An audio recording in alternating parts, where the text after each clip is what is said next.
Good morning. Good morning. Good morning, Facebook, Instagram family. Thank you for joining this morning. Give you guys a chance to come on board. Okay. Give you all a chance to come on board.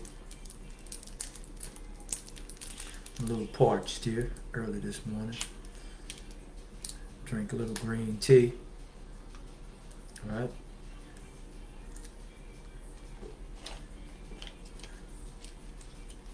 Thank you guys for joining me for another episode of Back to the World, my brother and my sister's keeper. I'm Tony, and thank you guys for coming on board. The music that you may hear in the background, we don't own the rights to, but if you have any comments, questions, thoughts, anything, hit us in the boxes down below. Hit the like button, subscribe on YouTube. We also on SDAI group, which is Smart Desktop AI. Join us, all you members who are on and you're watching this. Thank you guys in advance for coming on board. I just kind of want to pick up where I left off on yesterday. Yesterday we were talking about basically being involved in criminal enterprises, right? Being involved in criminal enterprises, and not so much the pros and the cons, but the correlation within the two. Okay? See, when the feds are giving out time, right? If you are a criminal, and we're just going to call it what it is, I'm not going to parse words or meanings or what have you, but if you commit a crime, you are a criminal. Okay? I mean, that's the way it's looked at. If you commit a crime, you are a criminal. So we're not going to sugarcoat it. But the point I'm making is this. If there are certain levels of crimes, because there are certain guidelines within crimes as well. And the guidelines triggers how much time you're going to get, or if it gives the judge discretion to give you a lower sentence for either cooperating for a government investigation or a state investigation, or taking a plea. And what they call that is accepting responsibility. And if you accept responsibility, you're going to get somewhat of a downward departure. But my whole point in talking about this is, see, if you're just a guy on the corner selling drugs, then you're going to get that type of time for a guy that's on the corner selling drugs. But if you're selling drugs and you are an organized group, right? Excuse me a second.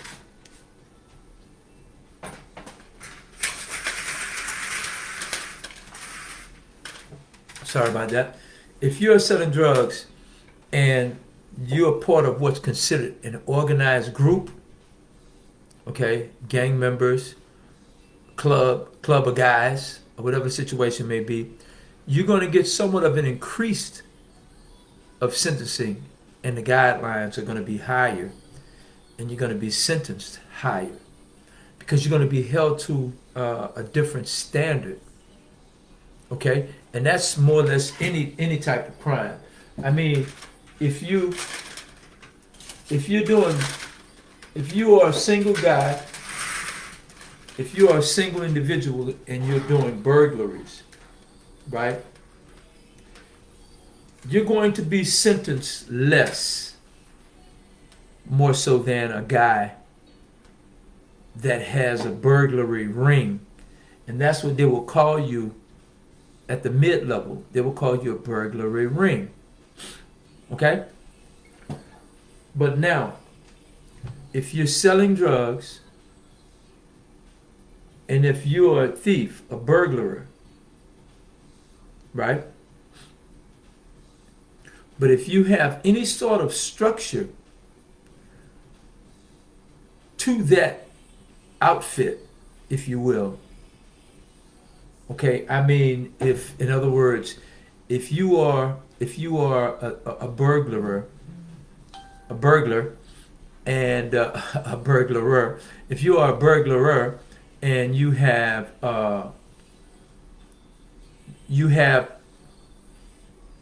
plans and you have a MO, a motive operandi, on how you approach the business, okay, and it's structured and it's so organized, and then not only do you have that part, you have a fencing outlet as well. So therefore, whatever it is that you're stealing, and it doesn't necessarily have to be a high dollar commodity. It could be, let's take for instance these catalytic converters. If a person stole 1 or 2 catalytic converters, it's no big deal. It doesn't even make the news. The person who they stole it from doesn't even complain about it too much, right? But when you become a ring, and now people are targeting catalytic converters, and you have groups that are going out to steal these catalytic converters in large numbers, and when when a death is lost in the commission of this crime, right? See, because if a bunch of people are stealing catalytic converters, then there's someone that wants to buy them. They have value to someone, not so much to the person that's stealing them. I really doubt if a person is stealing. You know what? Out of 1,000 catalytic converters, you may have only had 1 that was stolen, where a person was going to use it on their own personal vehicle, or a vehicle that maybe they were repairing. All right, they're going to call that business, right? It's organized crime. Okay? Now, if you're a drug dealer and you're selling to drug users, right? And if you're not walking up and down Main Street and everybody you see, you're trying to offer them your drug like it's a flyer to a party or a sale, then how else are you doing it? Let's say like most of these guys, they set up a crack house. They'll set up a crack house, the whole 9, all right? Now they have warehousing, they have operation, they have marketing, distribution, logistics, all these things that are taking place now. And then you have multiple houses, so it's a franchise operation, because you're keeping up with the books, you're keeping up with the activity and the finance of what each house brings. So now you're elevated to a higher level, right? So you're pretty much now being charged, and don't let you be a wholesaler, to whereas you have access to the drugs. And it would be like, let's take the company Cisco Food.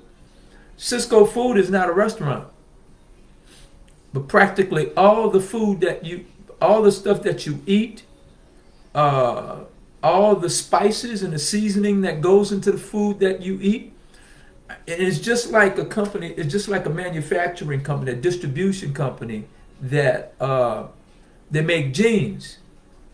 Well, they don't make one pair of jeans. They make jeans for maybe 20 or 30 different brands, right? But they manufacture those jeans, and then they distribute them to the stores for that manufacturer. So Cisco Foods does the same thing. I mean, I don't care if you're eating at a Chinese restaurant. I don't care if you're eating at an Italian restaurant. You could be eating at a soul food restaurant.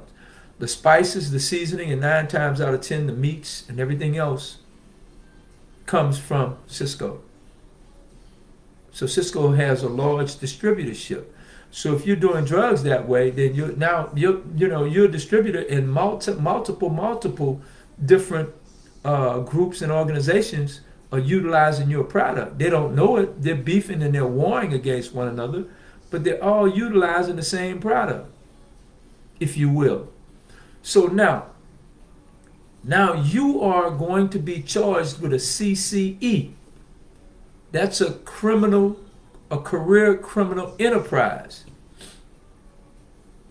The reason you're being charged with a career criminal enterprise is because it's structured, it's organized, and it's affecting commerce. See, the higher you get, even in crime, and the government now wants their money.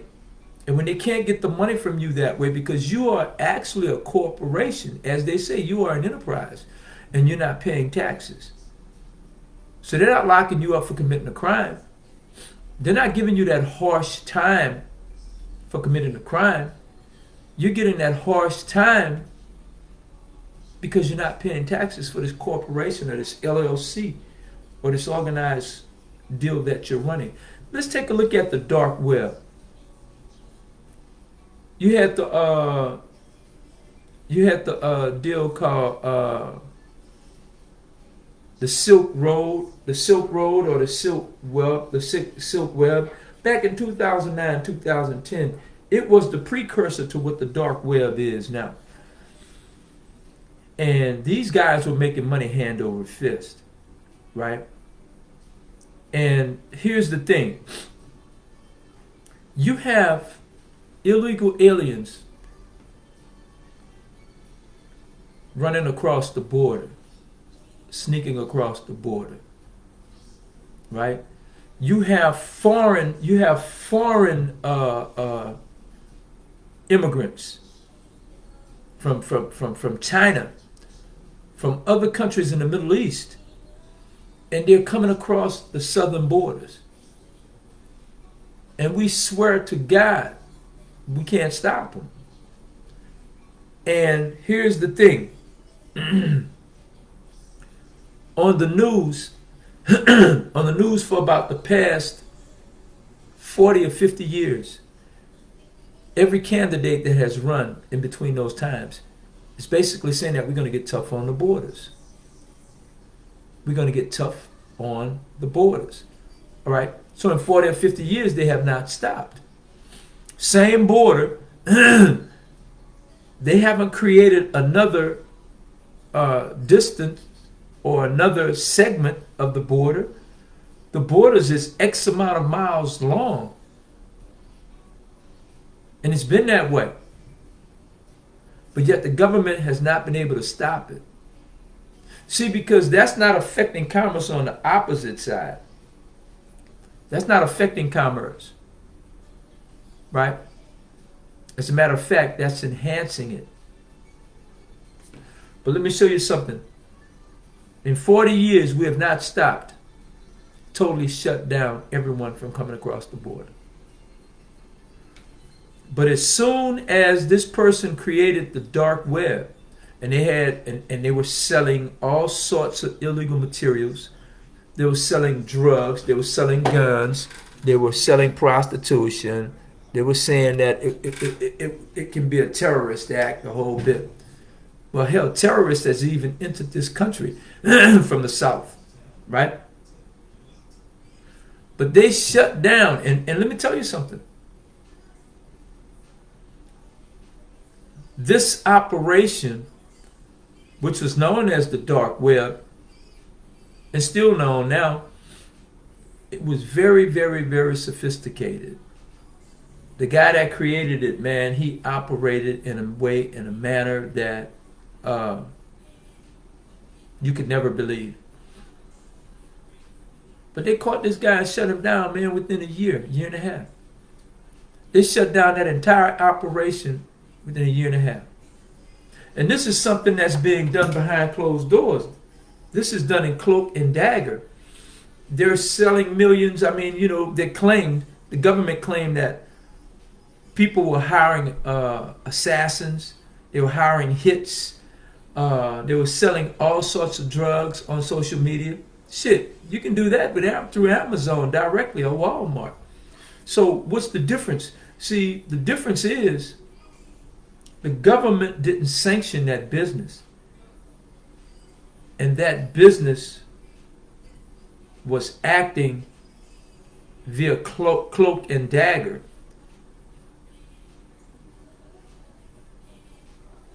So don't let no one tell you that no one can invent a flying automobile when you can invent a jet. A flying automobile would weigh roughly anywhere between 5,000 to 10,000 pounds. All right, 2.5 tons to be exact. But you can get a C-140, a C-130, and these planes weigh hundreds of tons. So if you can get a 100-ton plane to fly, you damn sure can get a 2-ton car to do the same, right? But there's reasons why you can't do it, because there's regulations and a whole bit with the FAA. So now that's just how it was with this particular operation with the Silk Road, because they said that it was a threat to the country's national security. But yet coming across the border isn't, especially when you have known terrorists coming by. Here's what I'm trying to get to, and maybe I'm taking a long time doing it, but I wanted to fill this 45 minutes, an hour, or whatever it is that we're going to be on. Anything that you create and the government doesn't have their hands in it. See, that Silk Road was brand new, and the government didn't know how to attack it. There weren't any laws. There weren't any laws to that particular operation, so they created them. That's more or less fixing your flat while the car is still rolling. So the government made up laws in order to shut down that part or that segment of the black web, of the dark web. And anything else that you create that can sustain you as a people, the government turns around and it shuts it down, or they criminalize it. Okay? That brings me to what I'm talking about this morning in terms of network marketing. Anything that we can do to help ourselves, anything, it's going to have regulations to it. Many people look at network marketing and they claim that network marketing is basically a Ponzi scheme or a pyramid scheme, when in fact almost every empire in the world was sustained by network marketing or multi-level marketing. And basically what that meant is everyone joined forces and came together. No one loves to look at the ugly truth, but then not all truth is ugly. You've been taught to think that certain things are ugly when actually they're beautiful, right? See,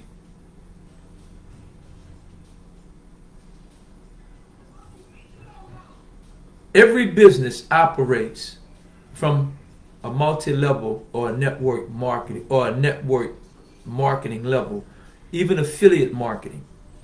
Every business operates that way. I'm a bit disjointed here, but just bear with me. See, if there's not a level at the top, then a situation can't exist. Or you can have a level at the top and not have a level at the bottom. Those situations can't exist. You have to have a middle. So therefore, there are different levels.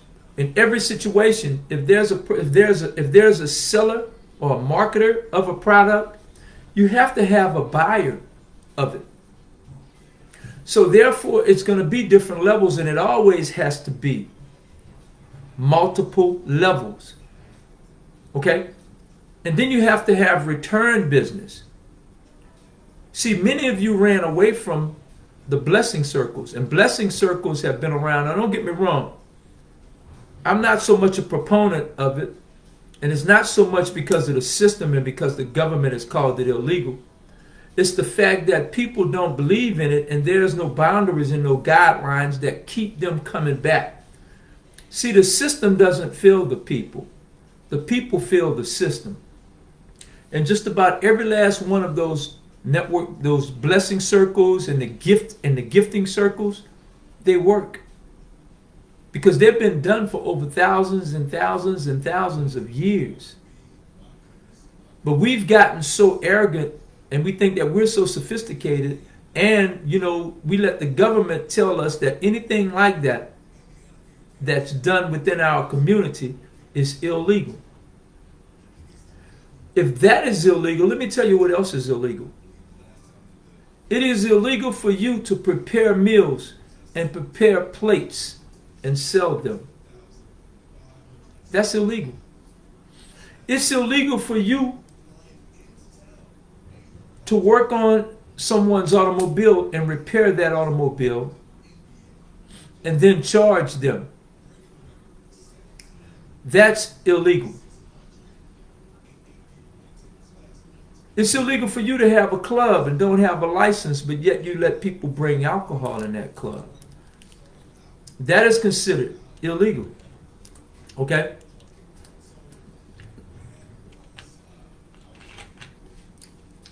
So now, whenever anyone introduces a business to you, and you have to refer or sponsor someone to join, you've been told that that is illegal, right? And yesterday, a comrade and myself, we talked in length, and he was giving some valid points. And some of the things that he was saying, I agreed with, but then there was most of it I disagreed with. And see, we are told, and we've been restricted to act as every other immigrant community reacts. Meaning that you're saying that you're so concerned about the government because the government has placed these, here's the thing, maybe I think like a criminal. But maybe I think like a crusader. Maybe I think like an innovator. But the point I'm trying to make is this, right? When you're trying to sustain a people, when you're trying to uplift a people, right? Then you come together within your community.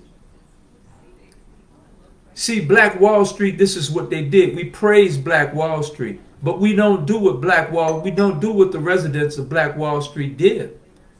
They circulated the funds back into their community. We've been frightened to do so. We're afraid because they say it's illegal. Let me tell you something. Nothing works without the support of multiple levels, because that's the only way finance is going to circulate.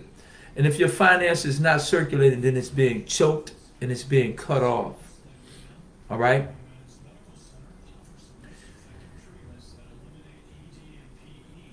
If you have a company, right? Let's take Sam's Club or Costco, right? And this is what my comrade doesn't understand, or he doesn't agree. All right.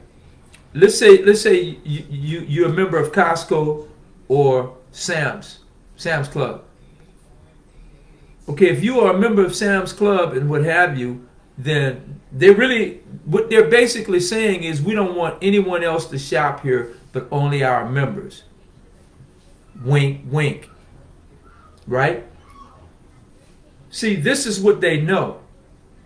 But first, let me say this. That means that everyone has a card. They're the only ones that can come in that store, literally, and shop. And see, that's to please the government or the powers that be.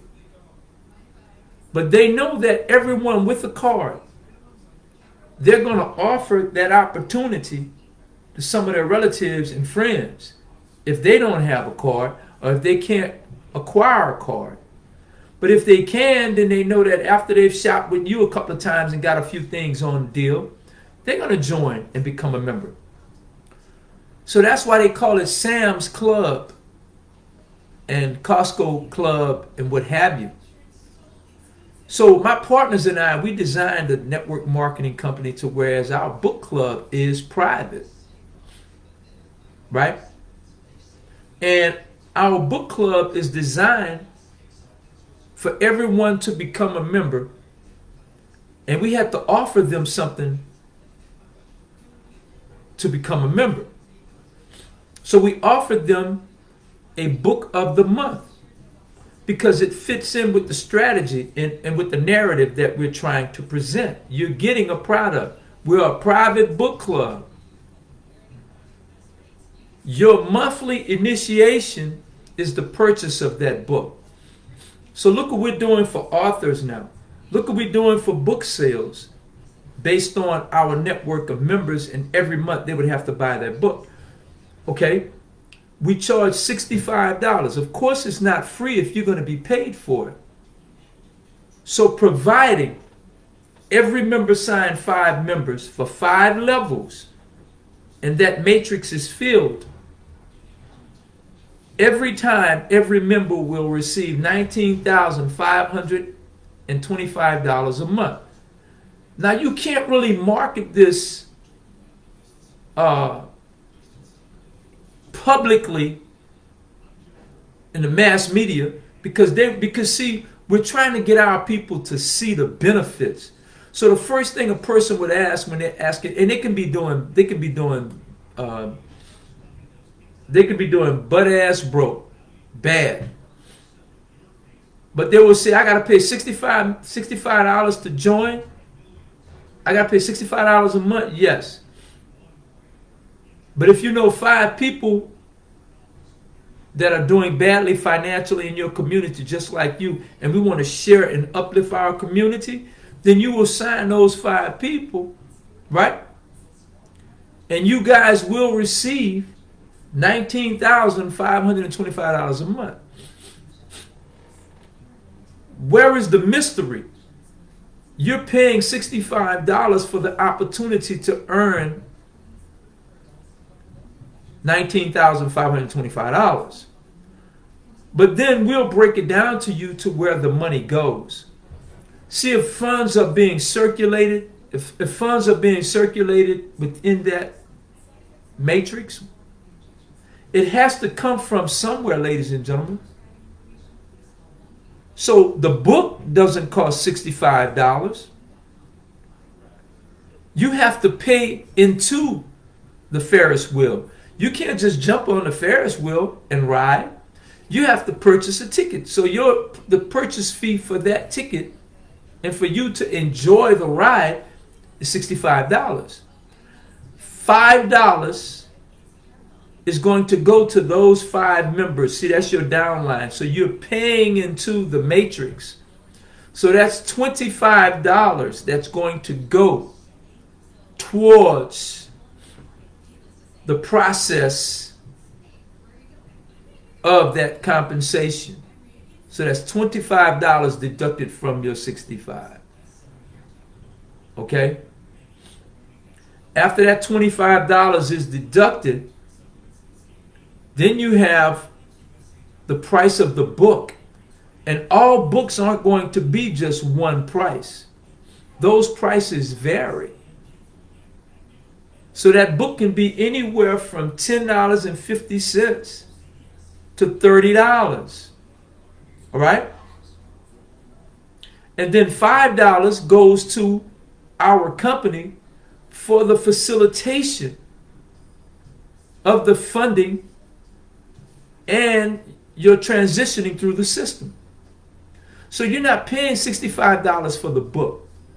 You're paying $65 for the experience and the opportunity to bring a group of people together where you can earn $19,525 a month.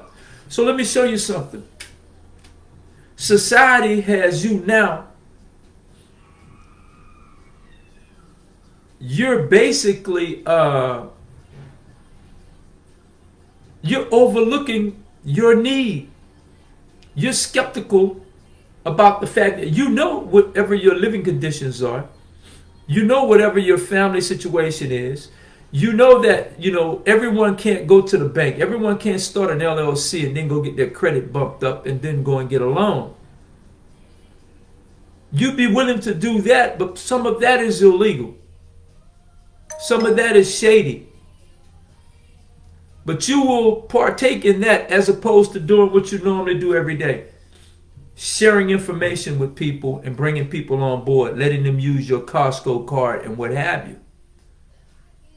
We've been tricked and we've been frightened to stay within the borders of poverty.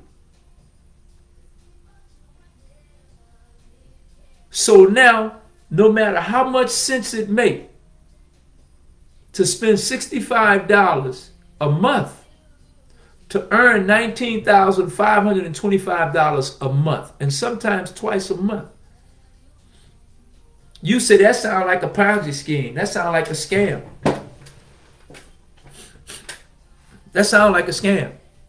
Well, see, you're guessing on certain things that could be scams, but then there are others that are telling you things outright are a scam and you still partake in it.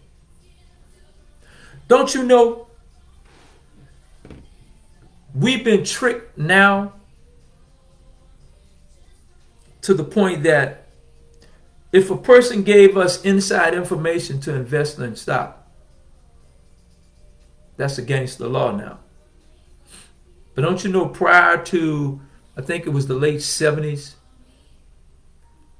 man, a stockbroker would come home and he'd tell his brother, his sister at the dinner table, hey, look, there's a company that's about to go public tomorrow. Because, you have to keep all this under wraps. But he's going to come home, he's going to sit at that dinner table, he's going to tell all of his sisters and his brothers, he's going to tell all his siblings, save your money. Save your money. We're going to put our money together in a cluster and we're going to invest. The Kennedys did it. The Bushes did it. Many, many, many other families did it. But we've been tricked into complying and thinking that it's illegal and it's immoral, and for some kind of way we're going to burn in hell, that we won't do it. And if someone of our ethnicity will come to you and tell you that, you say, man, that's a scam. You're going to go to jail for that. We're going to, and that's the spin on us.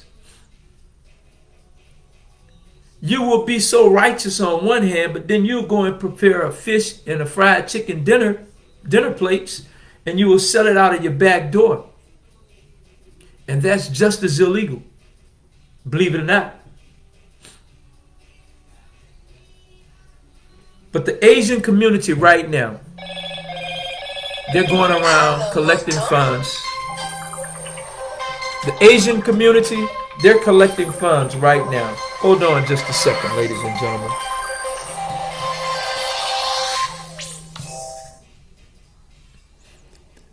Good morning, Danny. How are you?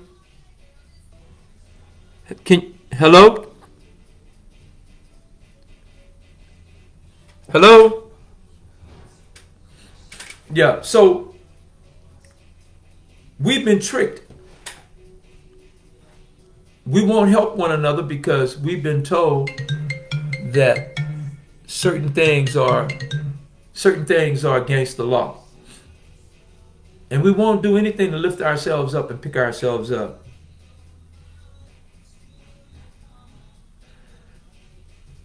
But network marketing has been there for us since the beginning of time.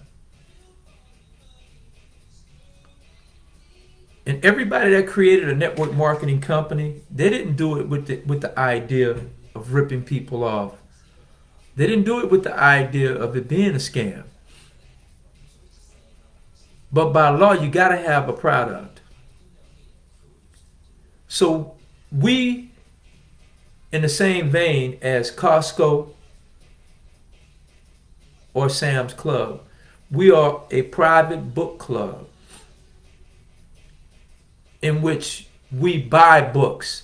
If you are a small book club, understand this. If you are a small book club, every member buys the book of the month, and they sit and they read those books, right? But they purchase those books. I don't care if you have 100 members or you have 10. We've just marketed ours and expanded it, and we want to make it as large as it can be. So you see, we don't sell books. We buy books as a membership. We're doing the same thing that you would do if you had a Costco card. If you read our terms and conditions, that's what it is. But this is not the caveat. But as that Italian word goes, this is the PSA. This is the PSA resistance, right? You know, this is the cherry on top. All right. We have a retail outlet. So our members can not only we have members that join, and you have the opportunity to purchase a book every month. When we built this system, we explored all these possibilities the whole bit on how we can be within the parameters of the law and not usurp it or circumvent it. So what we were told that all we had to do, two things that will make a network marketing compliance in all states. Number one, in your structure, in your downline, people that are signed up beneath you can have the opportunity to earn just as much as the persons above them and beyond. If you signed up 20 people and you sponsored someone out of those 20 that signed up 90, doesn't that person has the propensity to earn more than you? That's solved and settled that. Number two, it didn't state how many people needed to buy books, but if one person that's not a member, purchased the book from us retail-wise, that makes us a retail outlet. Now, we don't have to sell a certain amount. Maybe our marketing is not that good to sell that amount. But all we had to do was have it be available to where it's not, our books aren't selling only by members and what have you. And I know that confuses a lot of people, but keep in mind, as I said, we are a book club and a bookstore. All we had to do was have a store. Every month, our members are going to purchase their books from us, and this is what book clubs do anyway. I think we've been whipped into submission, and there are many things that can help us, but we place the cement boots on ourselves.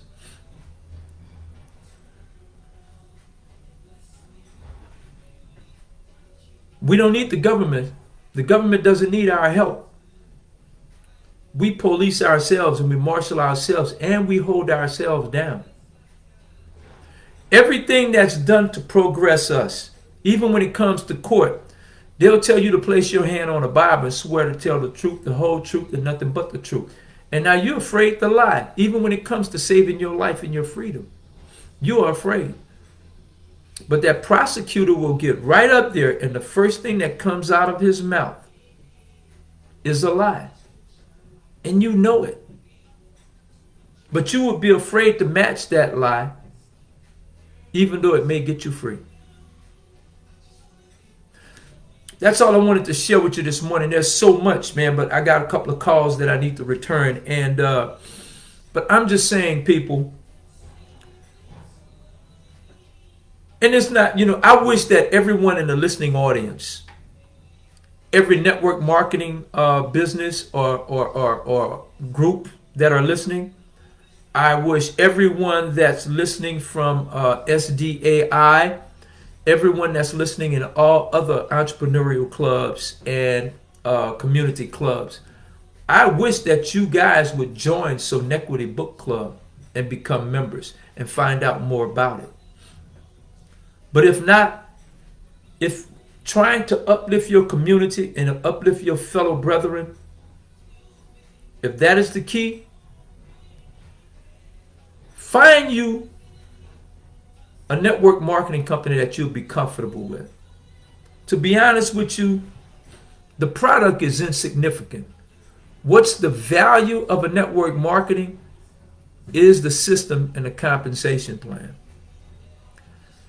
When they talk about every network marketing company, the whole bit, there are those that are illegal and then there are those that are legal. So you have to look to the ones that has never been accused of being illegal and see how they operate.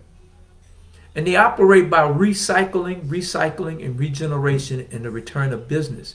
Because if every network marketing company went down compounding in about maybe 3 to 4 generations, they would defy the population. Because if you compounded a dollar every day for 1 year, you have millions and millions of dollars. So that's the power of compounding, right? So that's the same thing. Every business, every network marketing business, if operated that way, would defy the population. You only have 400 million people. And what are you going to do? Sign up kids, the whole bit. Do the numbers. If you do 5 by 5 by 5, if you go right at 10 to 15 levels, man, you're right there. You're right there at the threshold of the population. That means you just signed up baby that's going to be born within the next hour, 2 hours, the whole bit. These companies stay legit because they regenerate, they recycle, and they keep the wheels turning. I just wish I had dialogue, and I wish I had many of you to ask questions, and we can go from there, and I can really articulate. But I just can't think of everything that I want to say right now concerning this. So it's just like with all my hustlers out there. I'm saying it just like with all my hustlers, everybody that done sold drugs, robbed, stole, killed. Look, come and be a part of what we're doing. We'll talk about it off the air in terms of how we'll operate and everything. And I can show you guys more money than you've ever seen in your life. Maybe I can't articulate it the way that most people think that it should. I'm not a good salesman, but I'm a wonderful designer and engineer of this operation that we're having. I'm not good at expressing it, man. Believe me, I know that I'm not. But come take a look at what we got. Kick the tires, man. Be a part of this. And who wouldn't want to earn $19,500? You're paying $65. And you got to put in your work. You got to put in your work. But all you do is find 5 other people that would like to earn $19,525 as well. I mean, there's not a limit to those out there that need that. You definitely have more. You have more poor people, more people in need than you have those that have. Think about it. DM me, man. Take me to the test. let me tell you more about Sonetquity Bookclub and about Sonetquity Publishing Company and Sonetquity Retail Store. Okay? Come and give us a try. All right? Thank you guys, and go out and have a great day. Peace.